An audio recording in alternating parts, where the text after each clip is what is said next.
1 de abril. San Hugo, obispo y confesor, de 1053 a 1132. Nació este santo en Châteauneuf, territorio de Valencia de Francia, el año 1053, de ilustre familia.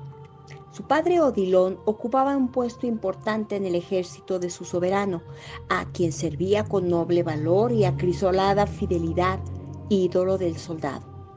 Odilon supo introducir en las filas militares el amor a las prácticas religiosas y el respeto a los deberes morales. Se entiende sin mengua del valor marcial. Así que pudo conciliar la bizarría con la religión, la moralidad con el ocio, las buenas costumbres con las acostumbradas licencias que muchas veces reina en los campamentos. Sus tropas adquirían pues el doble laurel de la virtud y de la victoria. Casado Odilon en segundas nupcias, tuvo varios hijos de este matrimonio. Uno de ellos fue Hugo, quien desde la cuna dio señales visibles de la santidad a que Dios le destinaba. Ya en edad avanzada, Odilon abandonó el regalo y las comodidades de su casa y se abrazó a la vida áspera y rigurosa de la Cartuja. En ella vivió 18 años, con tan raro ejemplo de humildad y perfección que los otros monjes le tomaron como modelo de virtud.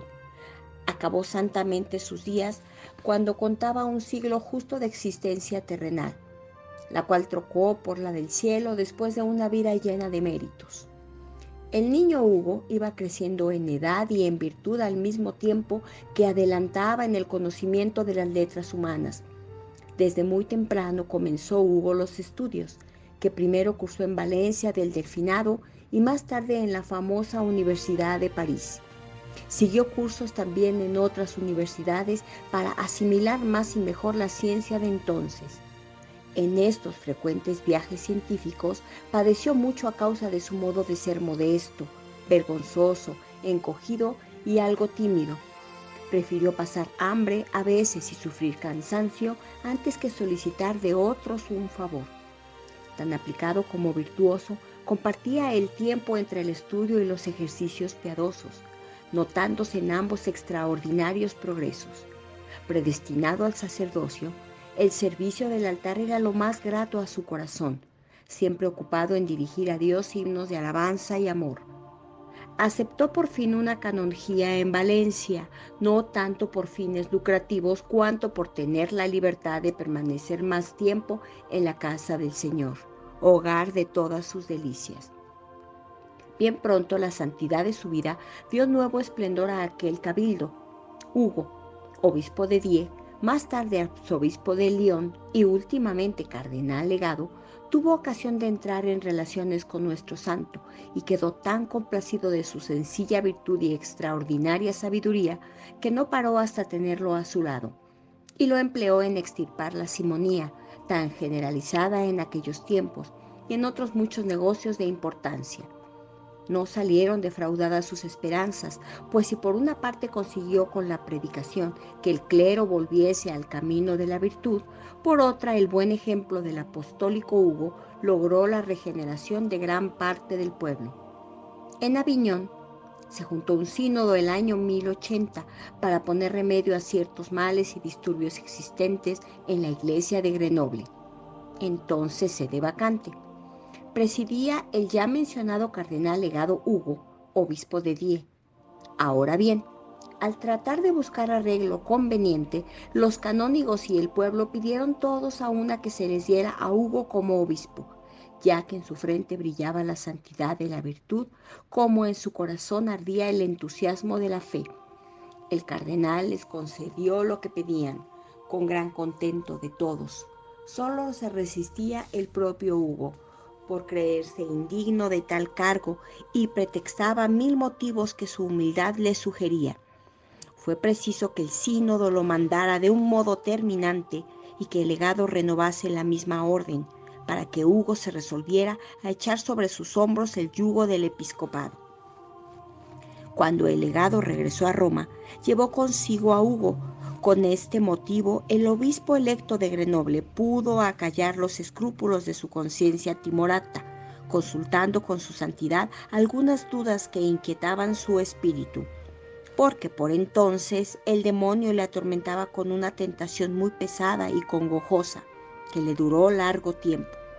Era tentación de blasfemia y de sentir alguna cosa indigna de Dios, y en especial de la divina providencia, la cual permite algunas veces que hombres malos y perversos tengan el mando y atropellen y persigan a los buenos, y otros sucesos de los cuales saca muchos e importantes bienes, sin los cuales no permitiera tales cosas.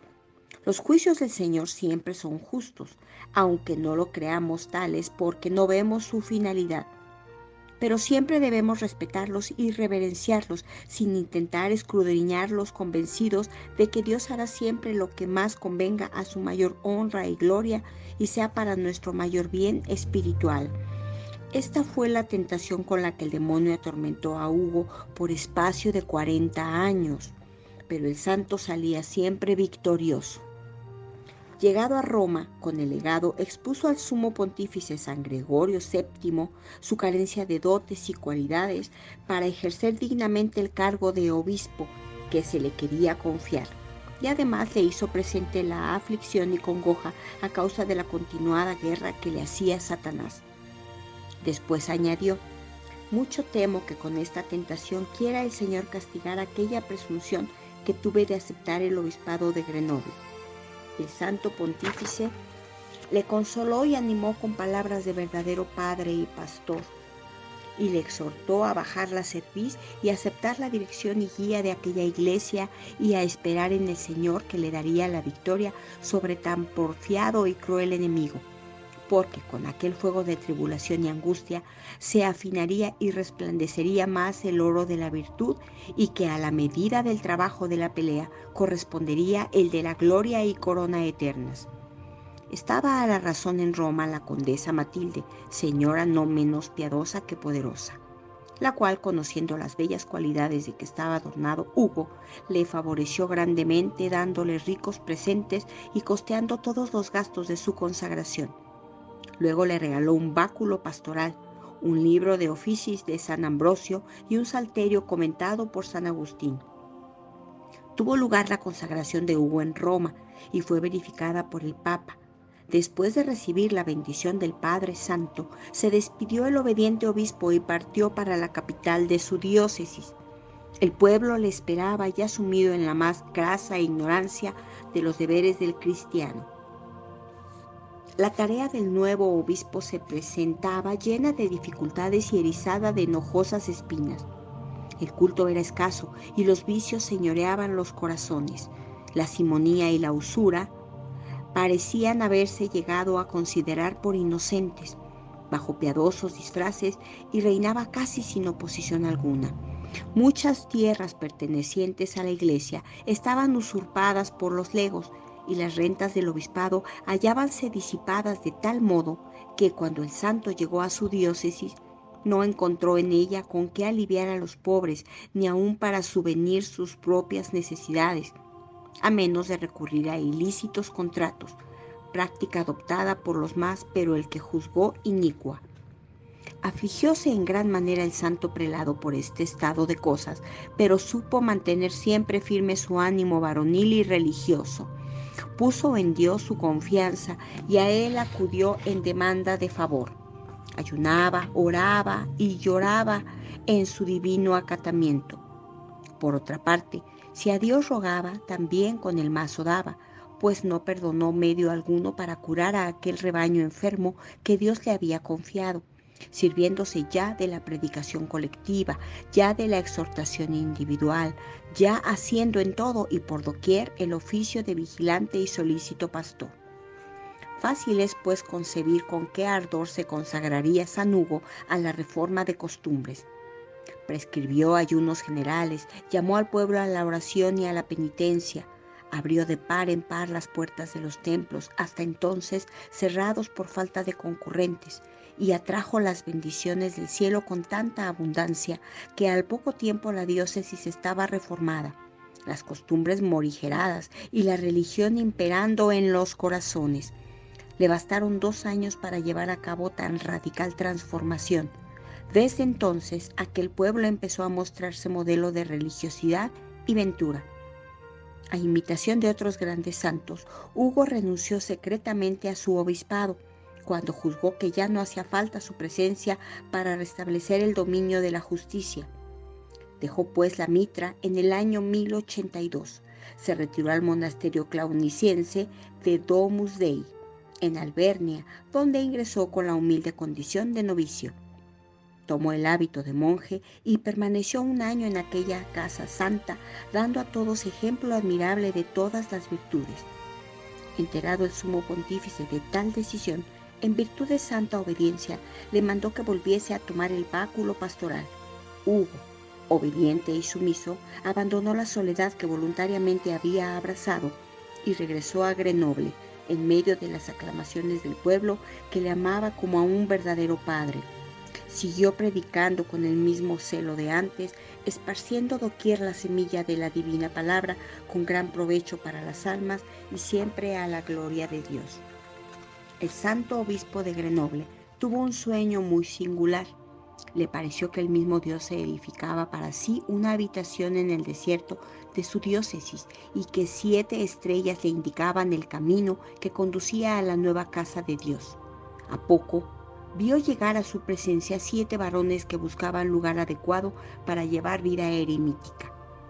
Eran San Bruno y otros 6 compañeros en quienes Hugo reconoció aquellas 7 estrellas de su pasado sueño. Los acogió con bondad y los hospedó con generosidad. Luego les señaló un desierto que se hallaba en su misma diócesis, a donde los condujo el año 1084.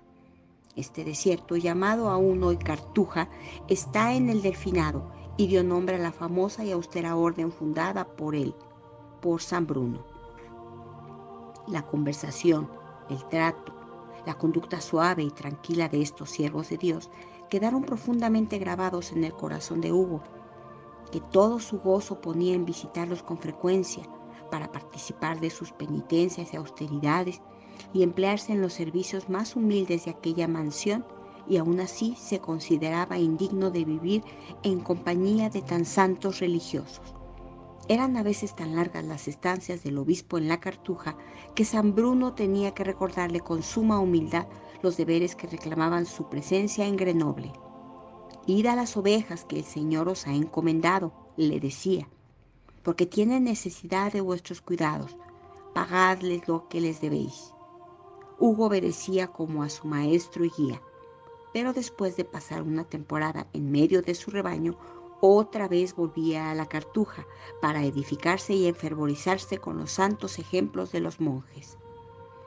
Llevaba Hugo en su palacio vida tan austera y recogida como en la Cartuja, la cual iba debilitando sus fuerzas.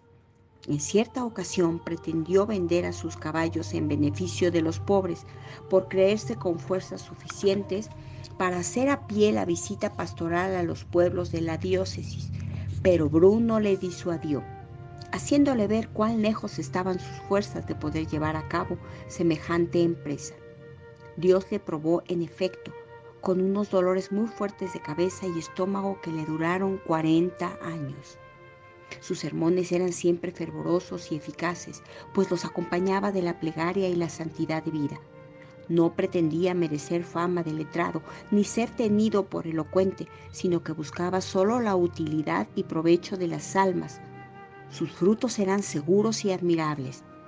Algunos pecadores confesaban públicamente sus delitos y enmendaban su mala vida. Durante las comidas se hacía leer las Sagradas Escrituras, cuyos párrafos más salientes hacía repetir 2 o 3 veces. Experimentaba a ratos tan hondas emociones y prorrumpía en tan abundantes lágrimas que era necesario acabar la comida o interrumpir la lectura. Este mismo don de lágrimas le acompañaba cuando oía confesiones. Los penitentes, al ver que su prelado y confesor lloraba tan amarga y copiosamente, se movían a dolor y enmienda de sus pecados. Fue caritativo hasta la prodigalidad, si el que cabe ser pródigo con los desgraciados. Distribuía todas sus rentas entre los pobres, no reservándose para sí más que lo estrictamente necesario para su frugal sustento. Y cuando las rentas no bastaron, como aconteció en ocasión de una gran carestía, vendió su cáliz y sus anillos de oro, sus piedras preciosas y gran parte de sus ornamentos pontificales. Esta conducta del santo obispo resultó ser un acicate eficaz para los ricos, que sentían desvanecerse su avaricia y abrían también las manos en beneficio del provecho de los pobres. La modestia de Hugo era extrema y casi exagerada, pero con ella salvaguardaba mejor la castidad, que era para él la flor más grata de su existencia. Ni el agradable timbre de una voz seductora, ni los hondos quejidos de un alma dolorida le hicieron levantar la mirada para conocer las facciones de la persona con quien hablaba. Y llevó tan al extremo este recato que, según los historiadores de su vida, no conocía ni el semblante de su propia madre. Ello revela cuán grande era la modestia de sus ojos y la pureza de sus pensamientos. No menos empeño mostraba en refrenar sus oídos para no escuchar murmuraciones. A este respecto solía decir que bastaba a cada cual saber sus pecados para llorarlos, sin querer saber los ajenos y dañar su conciencia. Era enemigo de oír noticias y aún más de referirlas a otros, y reprendía a sus criados cuando los veía en fracanchelas y conversaciones inútiles. Con todo el amor de su alma procuraba con tiernas palabras apaciguar los ánimos enemistados, y si el caso lo requería, se arrodillaba ante los querellantes y no se levantaba hasta conseguir su mutuo perdón. La humildad fue también virtud grandemente practicada por Hugo. Sintió tan bajamente de sí que decía que aun cuando tenía cargo y autoridad de obispo, carecía de los merecimientos que tal dignidad exigía, y considerándose indigno del puesto que ocupaba, suplicó al Papa Honorio II que le depusiera, alegando su vejez y continuas enfermedades. Mas el Papa le contestó que aprovechaba más al pueblo el anciano y achacoso que otro de más salud y menos años. Reiteró su demanda a Inocencio II, sucesor de Honorio, pero tampoco pudo conseguir nada. Corría el año del Señor 1130, cuando Hugo tuvo que sufrir el conato de cisma suscitado por un discípulo suyo, llamado Pedro León, quien quería proclamarse papa en contra del verdadero que era Inocencio II. En Puy se reunió un concilio en el que fue excomulgado Pedro León. La copia de esta excomunión se envió a diversas partes de la cristiandad con la firma del obispo Hugo, lo cual fue causa de que el pretendido usurpador cayese en desgracia de todos y perdiera el crédito de que gozaba. La entereza y rectitud mostrada por Hugo en esta circunstancia son tanto más de admirar y alabar cuanto que estaba obligado con Pedro León por varios servicios y favores recibidos de él y de su padre, pero supo hacer prevalecer la verdad sobre la amistad. Los últimos años de su vida fueron de sufrimiento continuo. Además de las penas morales, se hallaba agobiado con achaques crueles. Sentía en su interior el hervor de las pasiones como en plena juventud. Acudía al Señor con frecuentes plegarias y alcanzaba el triunfo. Estas victorias iban siempre acompañadas de un raudal de lágrimas con que manifestaba su agradecimiento a Dios. La vida laboriosa y los sufrimientos de la vejez iban agotando la existencia de Hugo. Una enfermedad larga y molesta vino a aumentar sus males y desde aquel momento su salud fue declinando tan rápidamente que le produjo una amnesia total de las cosas de la tierra. Solo recordaba por gracia especial del Señor las oraciones, salmos, himnos y demás preces que solía rezar cuando estaba sano y que no interrumpió hasta la muerte, lo cual no deja de ser raro y contrario al uso de nuestra naturaleza, la cual más fácilmente olvida las cosas espirituales que las temporales, y las que se aprenden en la ancianidad que las que nos enseñaron en la niñez o en la juventud. Aunque sufría los más acerbos dolores, jamás exhaló ni una sola queja. Fue para cuantos le asistían y visitaban modelo acabado de paciencia y resignación. No se permitía ni el consuelo de publicar sus males y pensaba más en los otros que en sí mismo. No cesaba de agradecer a los que le visitaban y cuando se imaginaba haber causado la más leve desazón a alguien, quería ser reprendido al momento, pero como nadie se atrevía a ello, él mismo se adelantaba, confesando su falta e implorando la divina misericordia. Estando ya muy avanzada la enfermedad, recibió la visita de un conde amigo personal suyo, a quien advirtió el santo que no debía cargar a sus vasallos con tantos impuestos y censos si quería que no le castigase Dios rigurosamente. Quedó el conde hondamente conmovido, pues Hugo le había descubierto los proyectos que a nadie había revelado aún y ni siquiera pensaba llevar a ejecución. Llegó por fin el día en que el enfermo había de recibir el premio a sus merecimientos y agraváronse extraordinariamente sus dolencias, que soportó con la resignación y paciencia que le caracterizaban. Encorvado su cuerpo por el peso de los años y deshecho por la enfermedad, entregó el espíritu al Señor el día 1 de abril de 1132, Viernes de Dolores, a los 80 años de edad y 52 de su consagración episcopal. Durante 5 días, es decir, hasta el martes de la Semana Santa, su cuerpo estuvo insepulto por causa de la enorme afluencia de gente, y durante todo este tiempo se conservó fresco y sin mal olor. A su entierro asistieron 3 obispos y una multitud innumerable de fieles, no solo de la ciudad de Grenoble, sino venido de remotas comarcas. Tal veneración le tenían que llegaban a besarle los pies y a tocar su cuerpo con anillos, monedas, rosarios y otros objetos para guardarlos como preciosas reliquias. Fue sepultado en la iglesia de Santa María y ahí es reverenciado por el pueblo. Numerosos fueron los milagros con que se dignó Dios ilustrar el sepulcro de este santo obispo. Por mandato del Papa Inocencio II, que lo canonizó y puso en el catálogo de los santos, escribió su vida el padre Diego Gijón, quinto prior de la Gran Cartuja.